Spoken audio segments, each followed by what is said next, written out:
Well, we're back on the Spec 4 video, and it has finally arrived. I got my covers back from the powder coating place, and look at the job they did. And this is not paint. This is actually powder coating that is, they connect an electrode to the metal, and they spray a powder-based compound on there, and then they bake it in an oven to cure it. And powder coating has come a long way since I originally, found out about it. They now can do all kinds of textures. You can, so this almost is like a rougher coat, what I wanted, because it looks like the paint that they had. They can do crinkle coating now. They can do powder coating. You should see some of the things that they did here at this place. It almost looks like actual chrome, and they can do in different colors. It is unbelievable how far it's come. And there's even special ceramic-based powder coatings that are very high temperature that you can actually do engine parts that have high heat resistance. Unbelievable, very durable. And so far, this one looks good. Let's open the other ones. Let's see how they came out. So,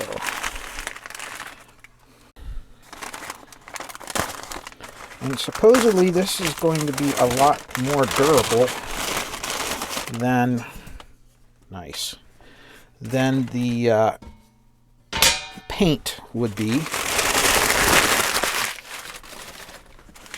So, like I said, I kind of splurged a little bit on this job because I'm planning on keeping this Spec system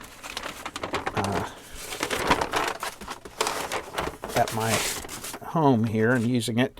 And you should have seen how rusty this thing was when it started. They had to completely chemical strip it, and then they had to properly sand it and everything. I was wondering if they were going to get it to really look good, but so far I'm pretty impressed. As I knock everything over because I'm trying not to bump the camera here. Alright, and then there's the bottom. I just did them all the same color and the same texture. Or the original ones of these, the top and the bottom, were more of a gloss or semi-gloss coating. But I kind of liked that textured finish that was on the sides, so I had him do it. I mean, even the serial numbers and things came through, you could see. So, fantastic job. I'm thrilled. These guys are definitely going to get my business for other things. And that's nice because now I have a resource. If it's a really, valuable piece of audio gear or something that I'm restoring, I can send these covers out. Same thing with like cases from really good test equipment and things that get all rusted and beat up. I can now have them restored there. And obviously it's not cheap, but if you want it and you want it to be like new and you want it to be durable, the resource is there. So, all right, now that I have these sides, because really that's what held this all up. Unlike a lot of audio gear, most audio gear will have a chassis. All the parts are mounted to the chassis, and then the sides just go around it. But this actually is integral to the chassis, and you can see all these holes in here. The actual amplifier is held together, the different parts of it, by these sides. So until I got these back, I was really unable to reassemble the amplifier. So let's get started. Okay, backing the camera way off. There it is, all put together with the sides on. And boy, it really looks good. I mean, it came out really well. Now, of course, I have to put the faceplate on. And the back cover cleaned up really well. I was surprised. I mean, I didn't have to paint this or anything at all. It just came out really nice. I don't know if the camera's doing it much justice or not, but I don't know if you can see it. But it cleaned up pretty good. I didn't really expect that. So, and then here's the front. So I think what I'm going to do now is I'm going to put the bottom on to give it more structure, because we really don't need to be down there very much. All the adjustments can be made from the top of the amplifier. So I'm going to do that, put the feet and the bottom on, and then we're going to lay it down, and then we're going to power it up and see if we can push a signal through it and see if we can set the bias and everything. One thing that I don't like, I don't know why people do stuff like this, but look.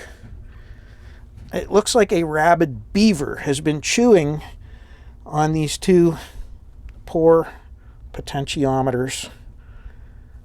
Isn't that horrible?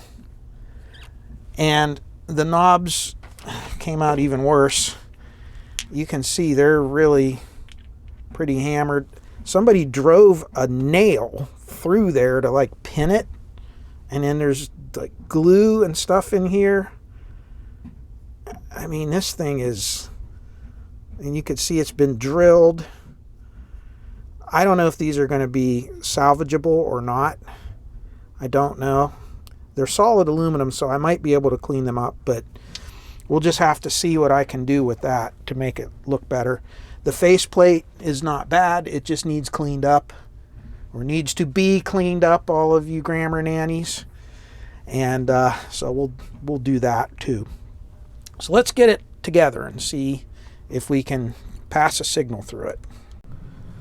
So these screws had a lot of corrosion on them, and so I took the Dremel with a wire wheel and I just polished them off. But the problem is these were like black anodized screws, and of course when you wire brush them, it brushes them down to the bare metal.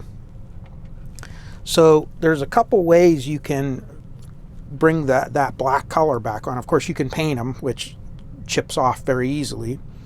You can use gun blue, like what you would use for a barrel of a gun. It's like a chemical that you just dip it in there and it turns it that color of blue. Or you can do the heat coloring with heat and oil, and that's what I've chosen to do. I'll do one for you so you can see how it works. Let's back out here. So we have some just regular oil, just like machine oil or motor oil, and you just need a torch. And you turn the torch on like that, and you take your pliers and you just heat it up until you start getting like a yellow color almost. See if I can hold this here in front of the camera. See how you start seeing that yellow coming off of there? And it just starts to change. You drop it in the oil, you get a puff of smoke, and when you're done,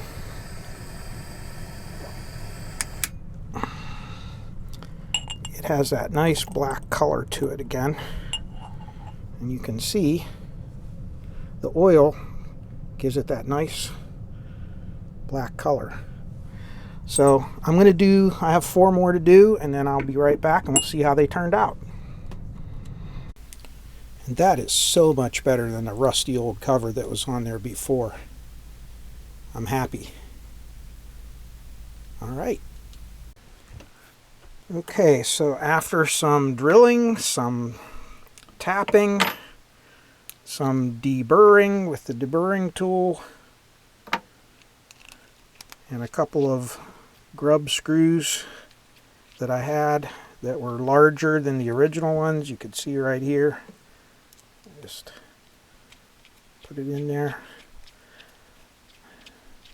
The damage of the rabid beaver has been corrected. And I took some acetone on a rag and was able to get all that glue off of there, and they shined up. Actually, I'm pretty happy with the way they polished up. They're presentable. They're not grade A perfect, but they're very close. I think they'll work. Well, after some quick glow and a little bit of elbow grease, look, I do like this stuff. One of you viewers mentioned this to me about 3 or 4 years ago, and I purchased some of it, and I'll tell you what, this is the best stuff ever. And you can only, I think you can only order it directly from Quick Glow. And I don't know if they have a website. Yeah, quickglow.com. I'm going to give these guys a plug. I don't even know who they are. I just know I ordered some, and it really does a great job on metal, on aluminum, on steel, on chrome, and it just cleans things better than just about anything else I've ever used. So the faceplate is not a perfect 10. It does have some wear around where the knobs were. I was able to get these to fit on here okay, and they work fine. So let's plug it in and turn it on again. Okay, here we go. Contact. And we got that nice blue glow. And whatever that's all about. Okay, that's not good. So evidently, this is not the amplifier. This is actually the meter circuit doing this. And evidently, I must have pinched a wire or something, who knows, or maybe a transistor's whacking out. Look at that. So I'm going to have to take the bottom back off and look at this.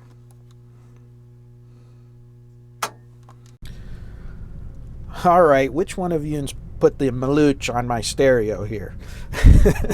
It was working perfectly, and then just that first turning it on here for you guys, and it failed.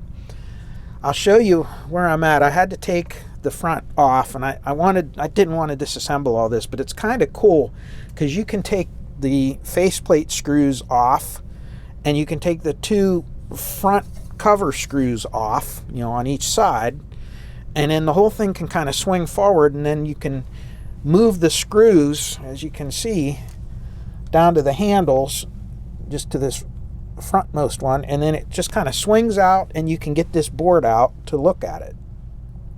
Now, if you look at where my scope is connected, because this meter just keeps slapping back and forth, indicating that that's usually what a leaky transistor starts to do when you get shot noise and things.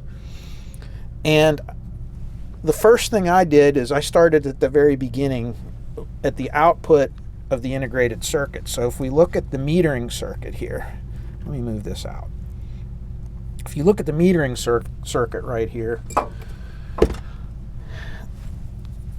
there's this transistor, and then you can see kind of like a push-pull circuit that drives the meter for positive, you know, it's just, this meter's just in between these two transistors. So I'm assuming one of these was bad.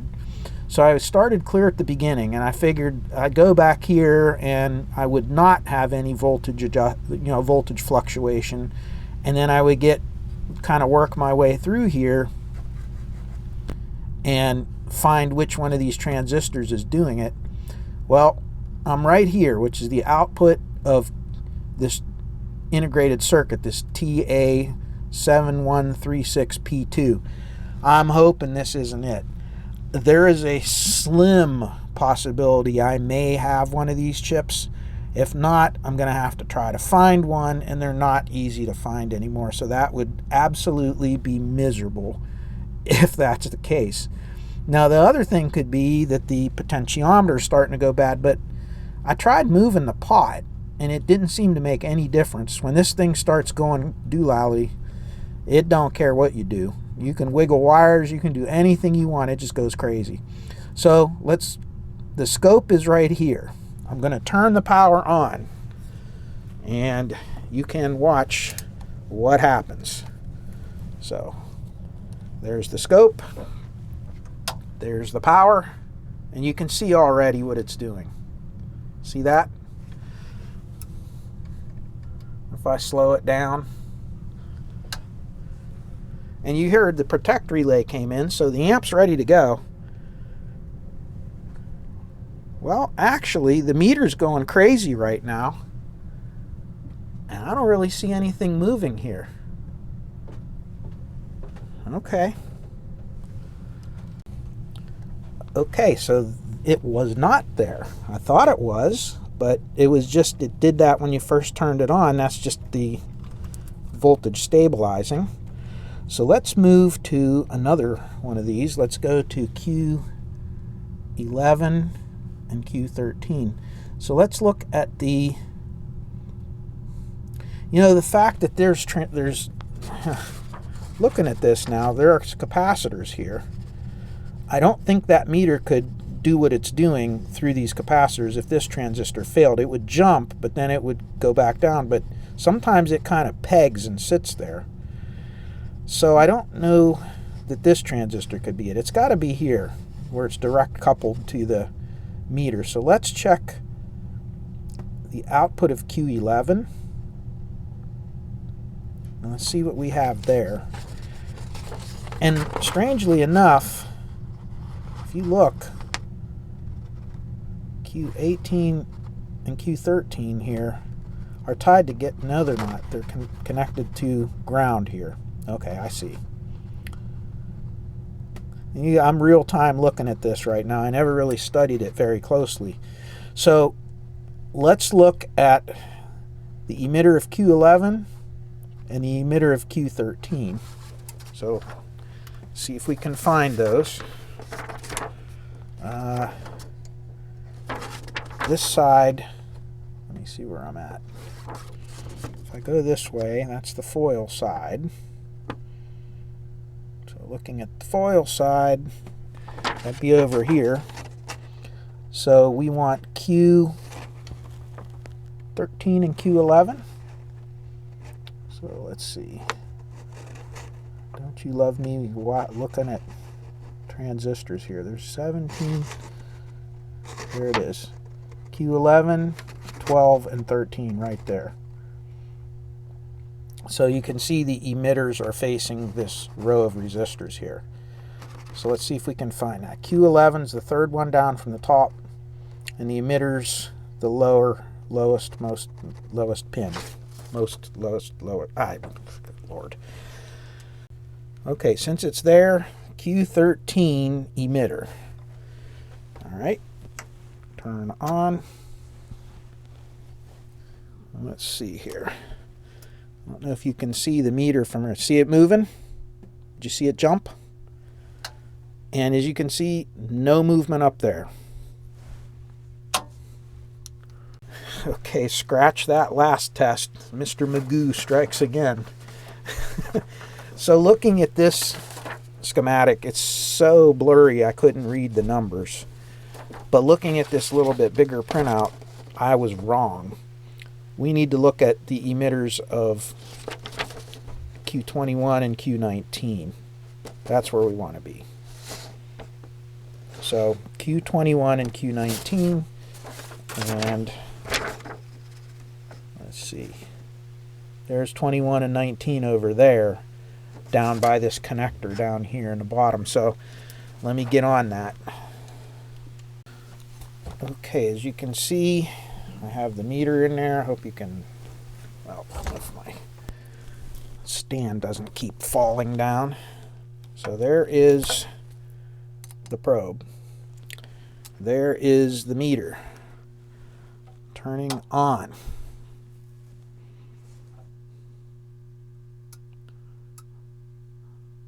And look at that. Now it's not acting up. There it goes. There it goes. And how about this? We're seeing something there. See it going up and down? And the meter is moving along with it. Okay, now we're getting somewhere. So that was Q19, which is right there. So the output of Q19. So let's look at Q21 and let's see what it's doing. Okay, we're on to Q21. Let's look at our meter again.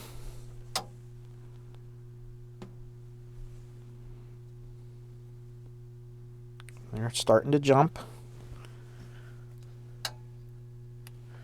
And if you look at that one, it is jumping also. So it's something common to both of those transistors. All right, so let's turn that down. Let's go back a little bit. Okay, I'm now going to look at the output of Q17. Actually, let's look at the collector of Q17. Let's see if the collector of Q17 is going crazy.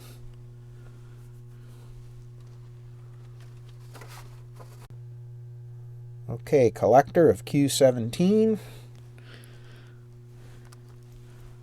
Power on.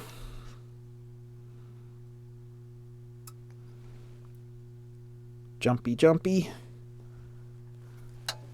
And if I look up here, Q17's got the shot noise on it. See it? Okay. So it's at Q17. So with that in mind, looking at this schematic, I think Q17 is our culprit. I'm going to replace this. It's just a regular KSC 945 or something like that, I think. And I'm just going to replace that. And we're going to see if that takes care of it. If it doesn't, then there's a good chance that something's going on with Q15 integrated circuit, and I really hope that's not it. So testing this thing, it tests as a good transistor. So it could possibly be good, but we don't know for sure because shot noise is a weird thing. A little tester like that will test this to be good, but under load the transistor will fail. So I got out a strip of new KSC 945s, and this one is a 2SC 945. I'm going to pop this in there, and we're just going to replace the one transistor right now, and let's see if we got it. Shot noise is really hard to test. You can't always you can look at the symptoms like we did with the scope, and then the only thing you can do at that point is replace the transistor, because just testing the transistor won't show you anything. Okay, new transistor is in. Let's turn on the meter, or turn on the amp. Make sure everything's, yep.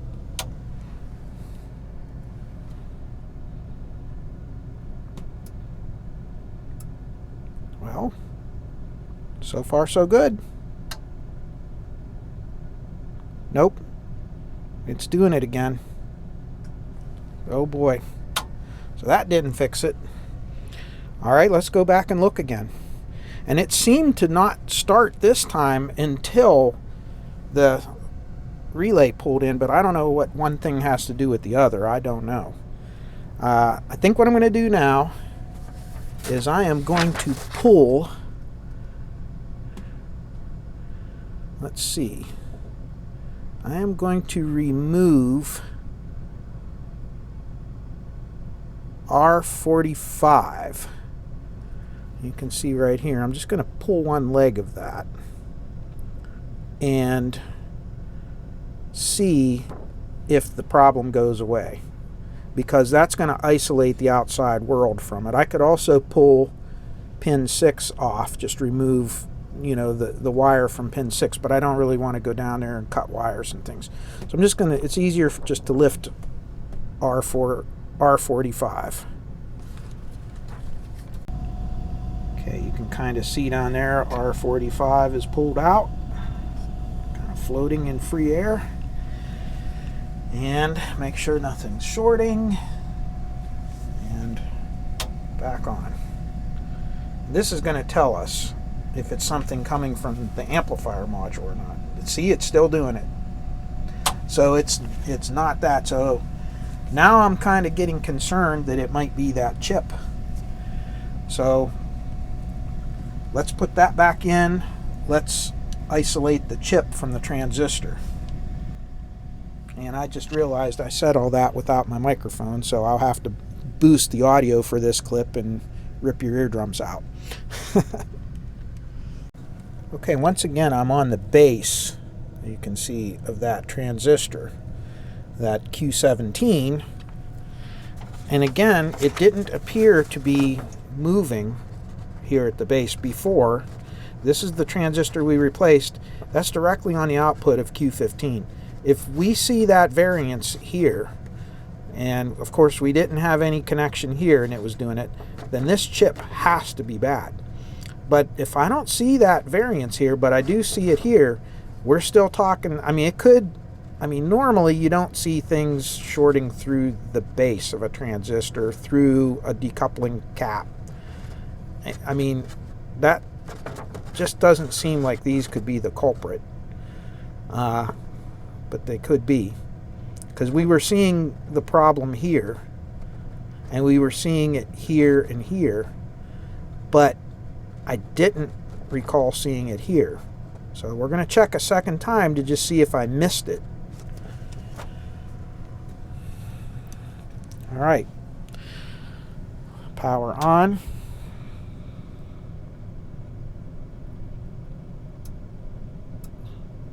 There it goes. And it's doing it. I mean, it was doing there. It did it before the speaker protect relay pulled in. So again, none of that matters. We proved that. So so now it's doing it pretty good. And looking up here, I just don't see any kind of, I mean, now you're just looking at noise. I mean, it's so sensitive right now. I'm at 100 millivolts per division. I don't really see anything. And the meter's going crazy. I mean, you can see it. It's jumping all over the place. But there's nothing at the base of that transistor. Just absolutely nothing. Okay, actually this time I went to the emitter of that transistor. And look at that. All over the place. Okay, meter is jumping.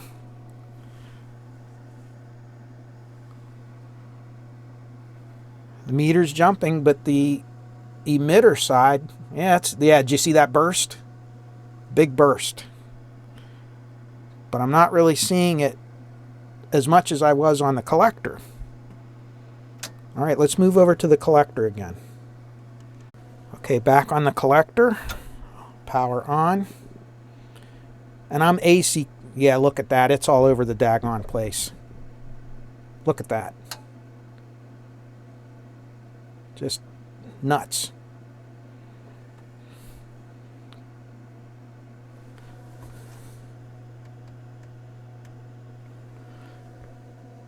Yeah.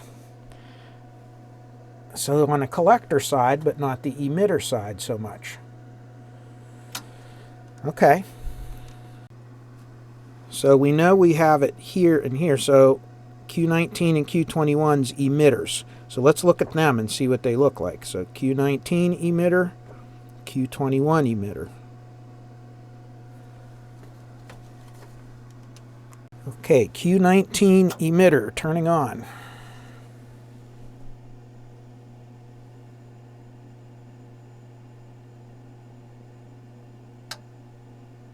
And Q19's doing it big time. Okay, let's go to Q21. Q21.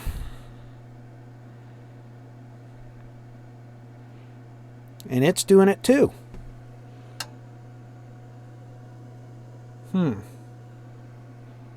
Wow.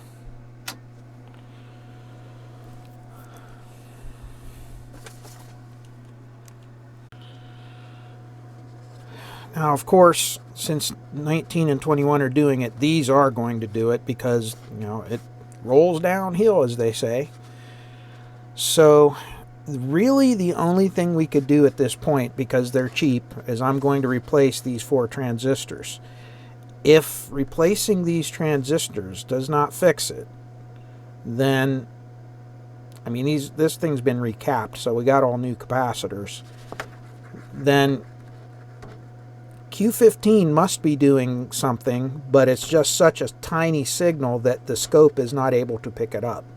That's one of the problems with oscilloscopes. Their input sensitivity is very, very low. it's not very good. And it's because it doesn't have a high enough sensitivity on the scope. If you turn the sensitivity up, you get so much noise that you can't tell the difference between the noise and the bad signal. So that's one of the limitations of these types of scopes until you get into a lot higher end scope with a lot better input circuitry and so forth. But anyway, let's just swap these 4 transistors. Okay, the old transistors are out and the new transistors are in, as you can see back here. Let's turn this on and see if that fixed it.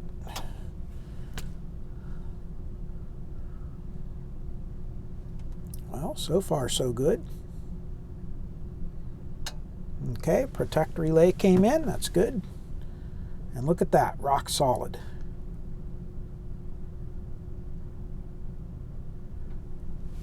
So one of these transistors was bad.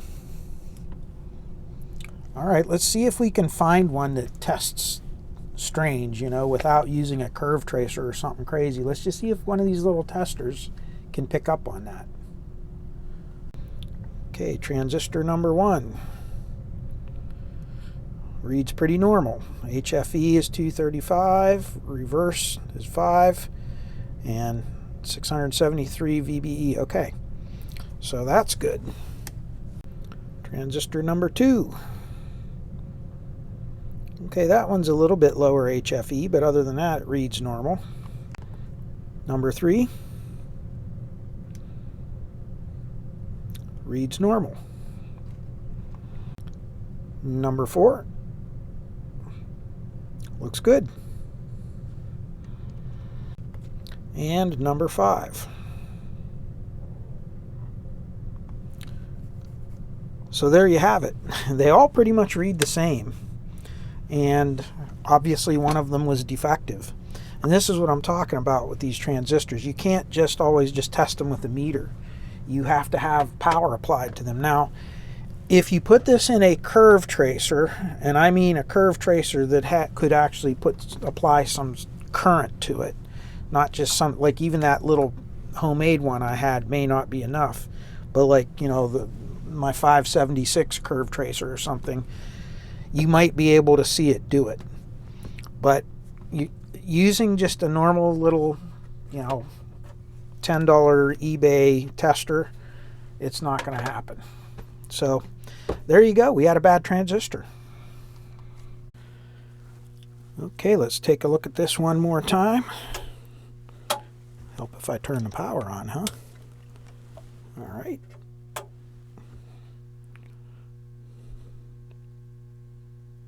Don't jump.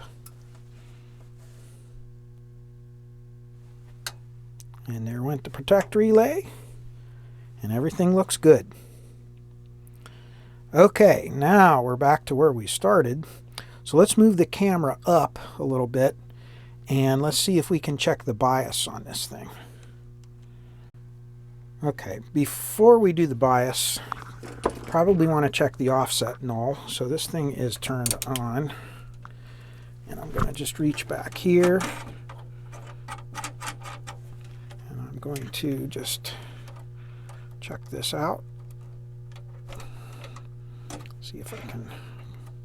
There's left channel, and we have about 18 millivolts of offset. That's not bad. Right there you can see, maybe. Let's see if I can get the meter here where it's not so reflective, huh? Well, it's just about right there is pretty good. And the offset, and of course now I move the meter. All right, offset is this pot down here in the bottom, if I can get to it. Let's get some light on the subject so we can see what we're doing. There we go. And let's see if I can reach around this silly camera. You know, a lot of you are right. I do need to get a little better camera set up, but it's just kind of hard no matter what you do. It's just different situations. Okay. Well, that just about did it. Let me go a little more. There's 2. See if we can get it right on 0. That's pretty close. How's that? Less than 1 millivolt. All right, let's move over to the other channel. And that one's sitting at about 28. And you know what? Let's put this on full power because I think we're okay now. I'm going to, because that actually affects your offset. So scratch that. I'm going to leave this in the video, but before you check offset, I mean you can set the offset when you're on a dim bulb like that, when you're on a current limiting supply, but just understand that it's going to change a little bit when you apply full power to it. So let's move back over there and check it again. And that one held up pretty good, so that's good. We don't have to touch that. See, it went up a wee little. Yeah, it is going up a little bit. See that? So let's go down in there and adjust it a little bit more. I figured that was going to happen. There we go. That's good. Now let's move over to this one and get on the pot over here. Yeah, let's get on the pot. Never know what I'm going to say. Well, I never know what I'm going to say, so you definitely never know what I'm going to say. Let's see if I can get this here, put some hair around it. There. Okay. Wrong way.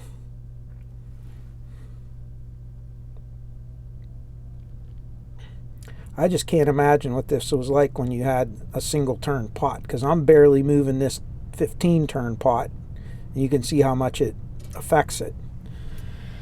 Okay, that is perfect. All right, now let's look at our DC offset. So we can come over here. Now, offset for this amplifier, bias, sorry about that. Boy, I'm screwing this whole video up, ain't I? We're going to adjust the bias. We just adjusted the offset. So now it's time to do bias. And to do that, you do these 2 outer yellow wires and the 2 inner yellow wires here. So like this one, and then this one and this one. You just compare them. One adjustment, this one pot here in the middle, adjusts all of it. But this is one pair of the output transistors, and then the other one is the other pair of the output transistors. So that's what that is. So let me get this in here. If I can get on it. Nope. Here we go. All right. And you only want about no more than 50 millivolts, and I really want to set this to about 30 millivolts. So these are pretty decent transistors. I don't think I need to. Wrong way. So there's, let's say, about 32 millivolts. That's enough. That should be good. And then we want to go to the inner pair, which is this one and this one, if it'll stay on there. And you could say it's about, you could see it's about the same. And that's really what you want, is you want them both to be with the same within a couple of millivolts. So that side is, the bias is adjusted. And again, we're going to let this idle for probably about 20 minutes. And then I'm going to come back in and check it again and just fine tune it. And it's probably going to drift up a little bit in that 20 minutes. Okay, that one's 46. That's not bad either. I'll get you on there. And let's adjust. Wrong way again. And go down the same thing, about 32, something like that. There. Perfect. And then let's just verify the other pair of transistors to make sure they're pretty much the same, and they are. There we go, 32. So that means we have a pretty good match set of transistors in there for the outputs. They're not bad. All right, so this is just going to sit for about 20 minutes, and if it doesn't drift up over 40 or so milliamps or millivolts, then we're going to call this thing done. That's it. Now, we're going to have to test this for the overcurrent clipping circuit. And if you look in here, like on this side, let's look for instance, I'll zoom you in a little bit. You can see there's two other pots here. There's one here and one here. And the purpose for those two pots right there is one's for the positive half cycle and the other's for the negative half cycle. And let's see if I have a schematic I can show you real quick. Here we go.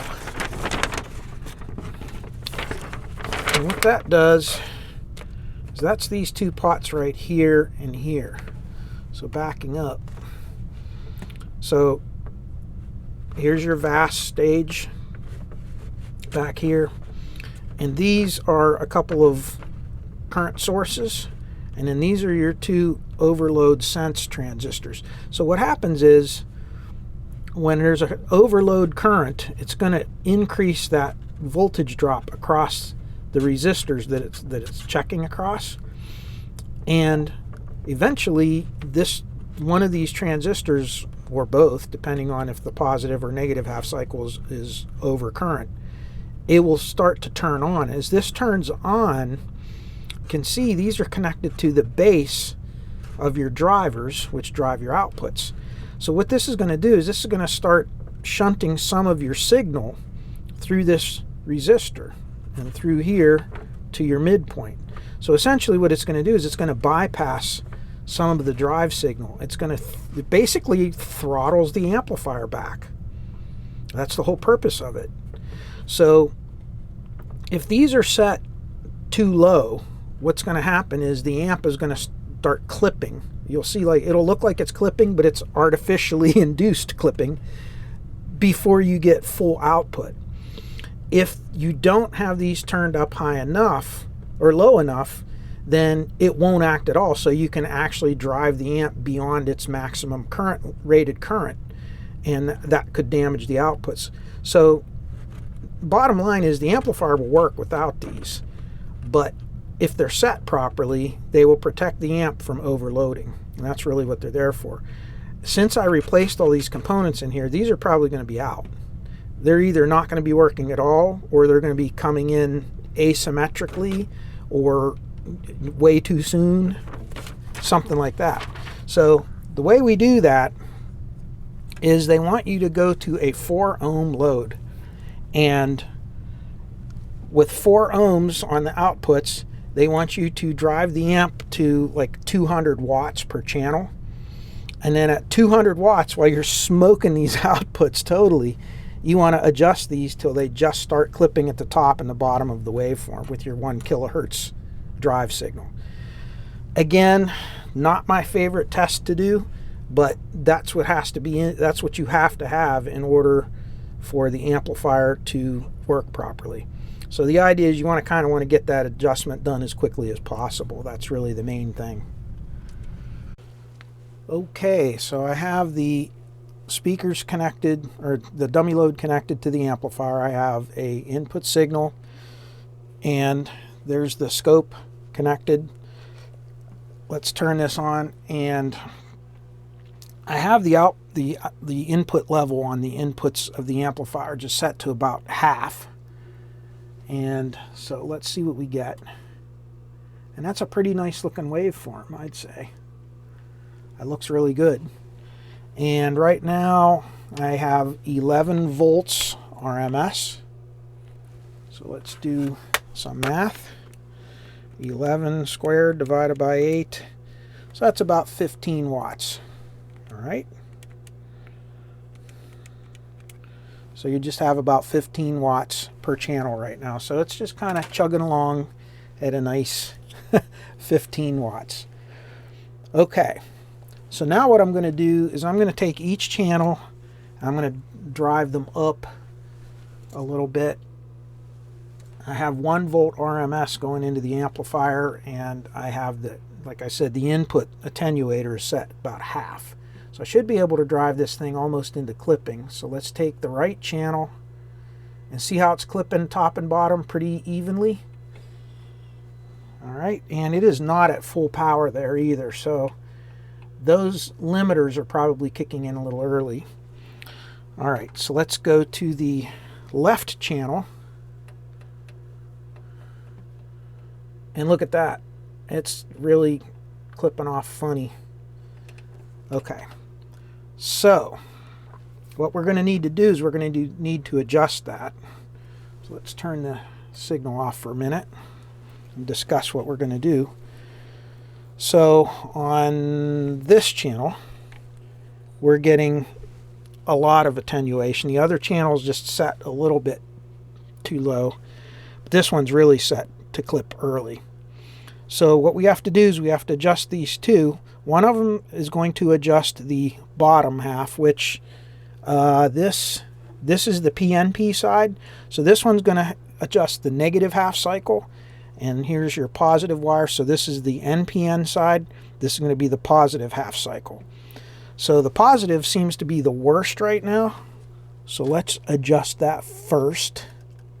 So what I'm going to do is I'm going to get everything ready. I'm going to get on the pot here. Yeah, I'm going to be on the pot. I'm always on the pot here. That's pretty good. Shit. Okay. No pun intended. So turn this thing on. Let's drive into the weird clipping. And see, that's the wrong way. I'm turning it, and there we go. Okay, so I'm going to turn this back down. Now I'm going to move over to the other pot. Okay. Once again, let's get on the pot. Oh, my grandson would have a field day with that. Turn it up. And, all right. And I still got to go to that other one some more yet. So, and I'm just kind of easing it along here, and then we'll go to a 4 ohm load later. But right now I just want to get it to stop. There we go. And I want it to round off really nice. Okay. That's good. So that's the most I can get out of that. And if we look, let's see how many watts that is right now into 8 ohms, not 4 ohms. 38 volts RMS. All right. That's what I would call 180 watts. Yeah.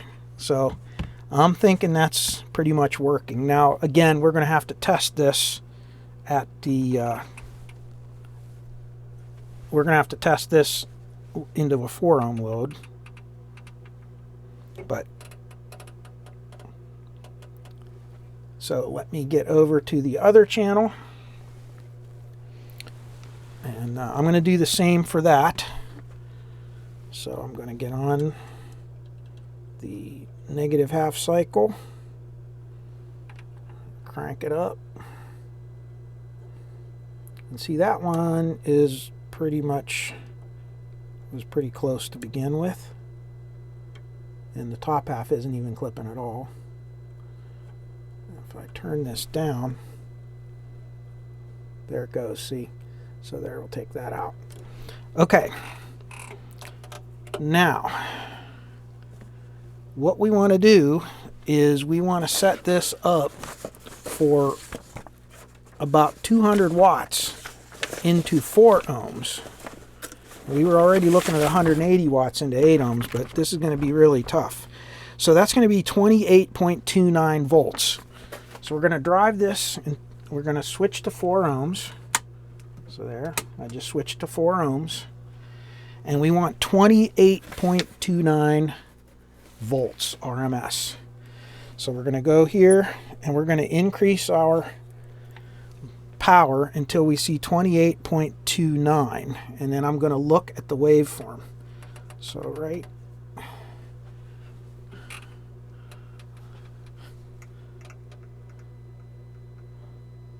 right there. And right there, it's going into clipping. So we definitely need to, so let me show you what that looked like. And like I said, since there's so much clipping, it's tripping the protect circuit. See that? That's pretty hard clipping on the bottom half. So that means we're going to have to adjust that pot a little bit more. So let's bring this up. And I'm just going to take out that nasty distortion. And right there. That's good. That's where it starts to clip off. And then on the top half, it was good. But I want to get it to that edge where you start to see it wanting to clip at that, you know, at that 28 volts. So let me drive it back up again. I don't want to keep this up for too long. Right there. So we're right on the edge there. So that one's done. That side's done.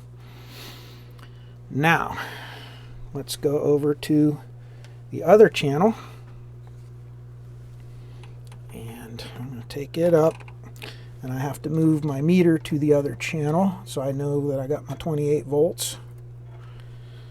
All right, here we go. Let me get on the potentiometer. And these things are going to get real hot real fast.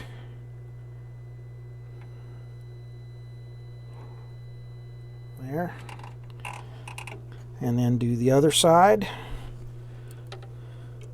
I don't leave it on very long like that because you're really pushing this amp hard when you do that. I mean, it probably could take it, but we haven't broken this thing in yet or tested it too much, so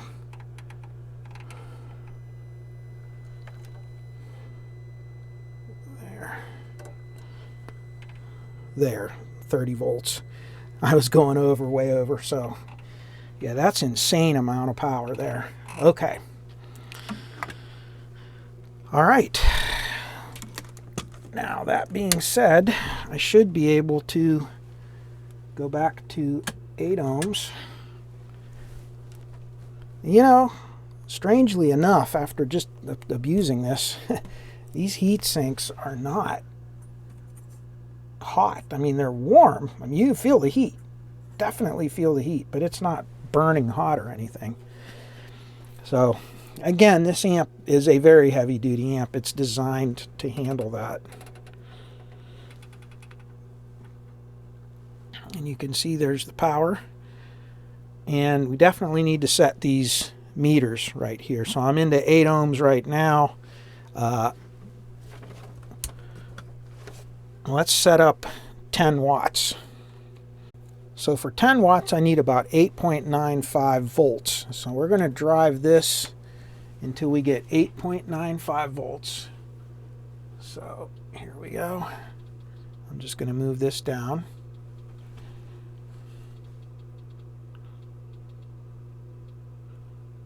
.96. That's pretty close.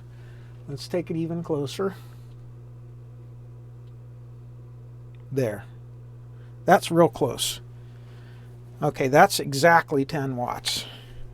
And you can see the meter is off a little bit. And of course, we replaced a bunch of transistors, so no surprise there. So we're going to set this till the meter reads right on 10 watts.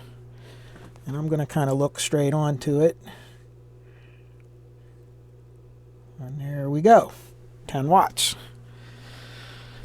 And again, I don't know for sure if this is the right way to set this meter. I can look it up in the book. They actually have a little more accurate way to do it. But let's just see if we can. And how about that? I haven't changed anything, and the other channel is exactly the same power. So these channels are totally balanced. That is fantastic. So let's set our meter again for right on 10 watts.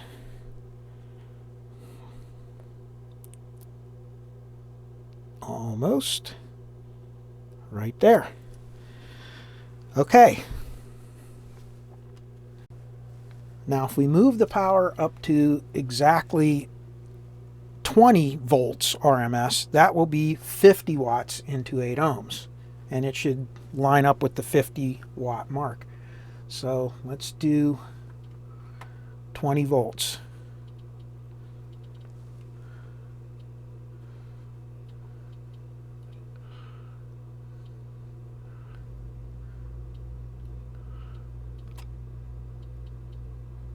Okay, that's a little bit hot, so let's go down a little bit. We want 20 volts exactly. That's very close, right? How's that? 20 volts RMS.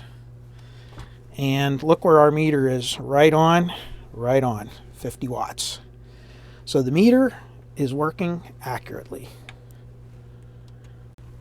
Okay, we have been torturing this thing for the last half hour. So let's see where we are with our bias. Should be less than 50 millivolts. And look at that. It's right around the 30 that we left it. It actually dropped a wee little bit. So it's compensating very well. And I have no crossover distortion that I could see at all.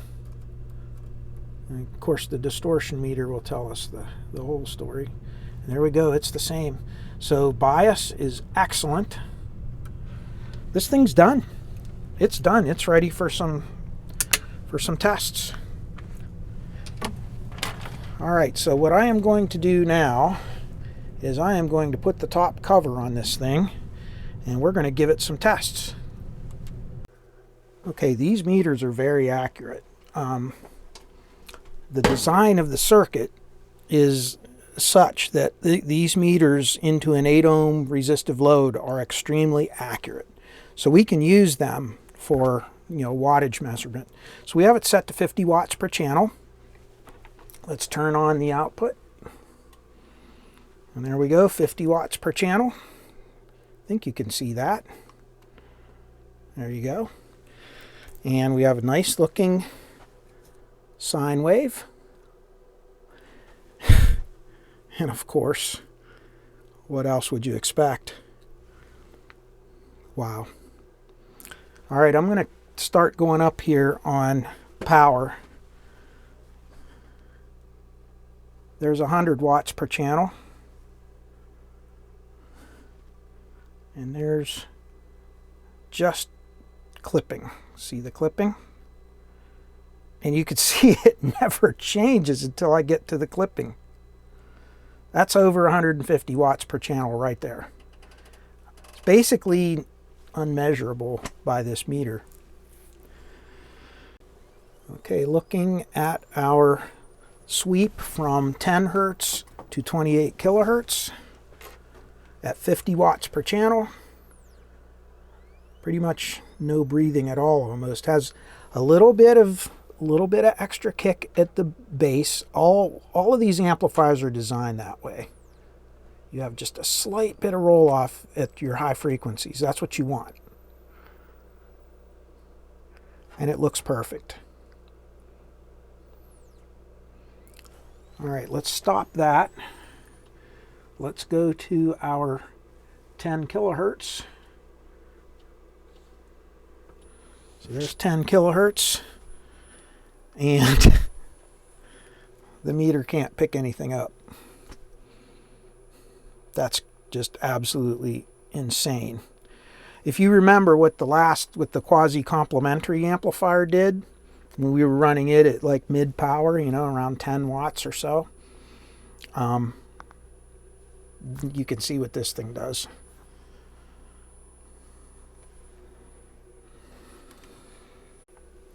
Now again, I don't really know that there's 0.001% distortion here, just so you all know.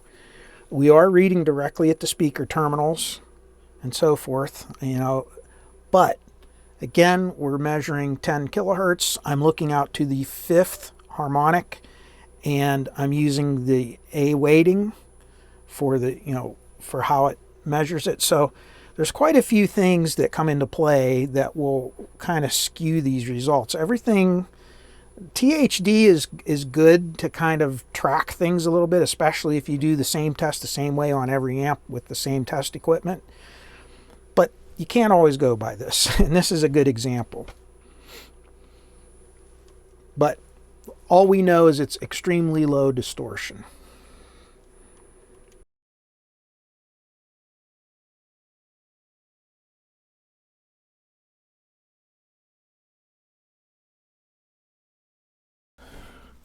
Well, I'll tell you, this thing turned out beautiful. I am really happy with it. And it sounds incredible. And, you know, funny comment though, truly, this sounds, I mean, this to my ears, this is what I like. But that amp that we did in that last series, you know, the Booty Fab Labs, can't get that out of my head. It sounds fantastic as well. It's a little different character than this because it does have a slight amount of distortion and so forth, but it just has that sound that, you know, I grew up with. And this thing is just clean and just powerful and dynamic, and it's a very, it's surprising. I really thought this was going to sound, you know, I've never really heard a Spec amplifier. I've heard the Spec preamps. I've, you know, restored them. My cousin had one for many, many years, but never heard a Spec one, or I mean a Spec 2 or a Spec 4 up close and personal. And I really expected this to sound kind of like a, you know, like a PA amplifier, you know, like something that you would use in a sound system somewhere. This doesn't sound like that. This sounds very much like, you know, any of the gear that you would hear in their high-end receivers. So, you know, like the SX, you know, 1050, 1250, 1080, 1280, 1980, you know, whatever. It's got that character to it. So it's the only difference is that it's so overbuilt compared to those. I mean, those are well built and heavy duty and can run all day long at their maximum power.